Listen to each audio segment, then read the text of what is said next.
Hello and welcome to a little tutorial on how to speed paint the power armor or any kind of armor for your Death Guard army.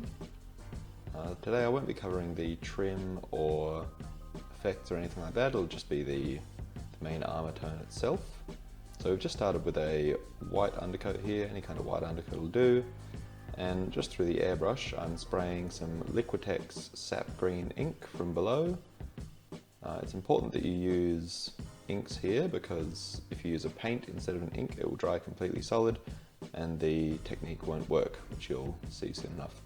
So I'm just going around and around, building up a few thin layers, spraying just from the underneath. You can see that I've gone around a few times here. We've got some fairly solid green in some patches and we've left the top white. There we go. Now we're just going to get some quinacridone magenta, which is also a Liquitex ink, and spray that from above. You can vary the amount of green and magenta you put on at these stages depending on the finish you want to achieve. With this one, I don't think I put on quite enough magenta, so it ended up kind of getting lost further down the track, which you'll see. So I would probably advise a little more magenta than this, because it will get rubbed back quite a bit. But as you can see, just going from above, doing a number of sort of thin layers here, you don't want it pooling or anything. And there we go, so that's the airbrush portion done, very, very quick, probably about 2 minutes per guy or so, probably less if you're doing it in batches. So you can see that we've got some magenta on the bottom half of the model, but it's all coming from above. So here we've moved on to the painting station. Hopefully I can keep this guy in focus for you. Sneaky little black Templar in the top right corner there. So we've just got a Citadel extra large base brush here, I think it's called. Some Agrax Earthshade, Speed Painter's Dream, and our guy. So give it a good shake so you don't end up with a horrible shiny finish.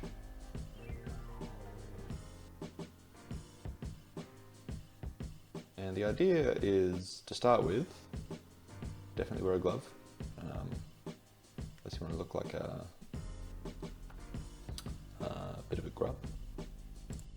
So we've just got some fair bit of Agrax on the brush here, and we are dabbing that onto the model. So we're not sort of going in hard or anything, because that will start to prematurely dissolve the ink.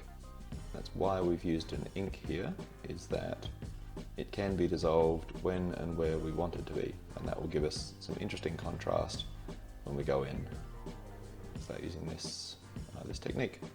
You don't have to use magenta and green here.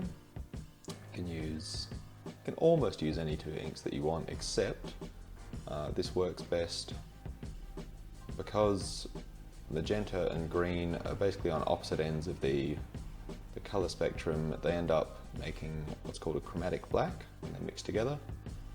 So as long as the two colors that you pick are very vibrant and also more or less opposite or near opposite on the color wheel, then you should get some interesting effects. But you know, experiment with it, do some cool stuff. This is just something that I happened to discover by accident and thought that it looked pretty groovy.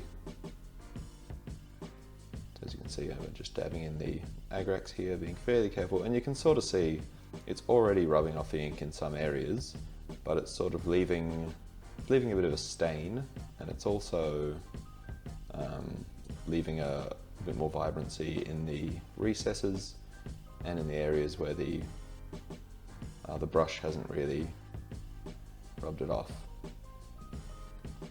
So you go through a fair bit of Agrax for this, but it is very, very quick as a way of getting down the sort of main tone on you guys. And if you really want to, you know, go ham on the speed painting side of things, you could probably basically leave it at this. Technically it's got 3 colors on it, so it's tournament legal if you want to get technical.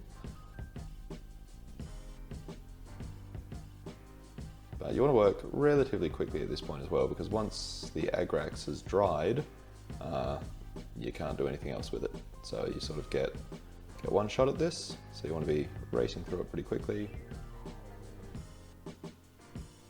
could possibly look at mixing something like glaze medium into the agrax, but that would reduce, the density of the pigment in there, so I'm not sure how that would go, but it might give you a bit more drying time.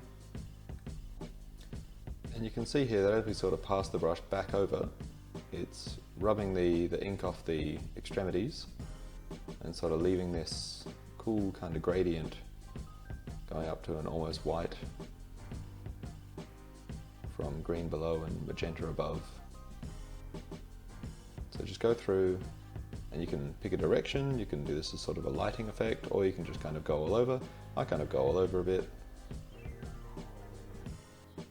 And rubbing this back, to me it almost kind of looks like, the reflections of some creepy demon world onto the white armor of the Death Guard, or that used to be their color.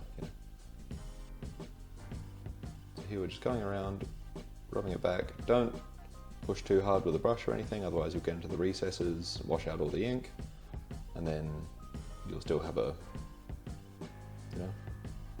washed marine, but it won't be the effect that we're going for.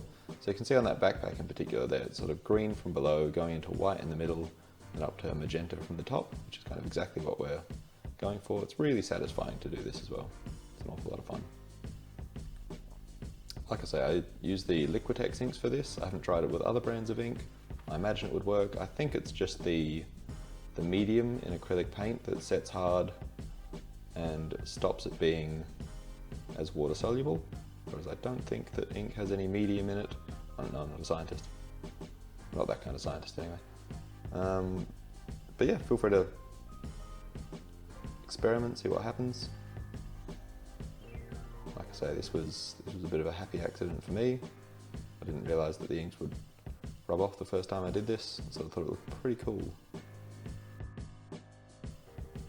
Another good thing about the effect is that it kind of gives you a bit of an interesting gradient to paint over the top of. So if you want to be really quick here, you could just use contrast paints and stuff for all the trim, all the details, and they would obviously retain a bit of the gradient that you've already got going on there, which would make things an awful lot faster.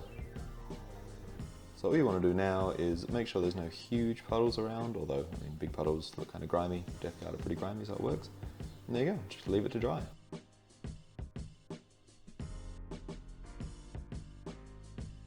And that is one Death Guard complete. So I've got a couple of finished examples here of what it looks like once you've added in all the details, etc. And yeah, make it your own. Cheers.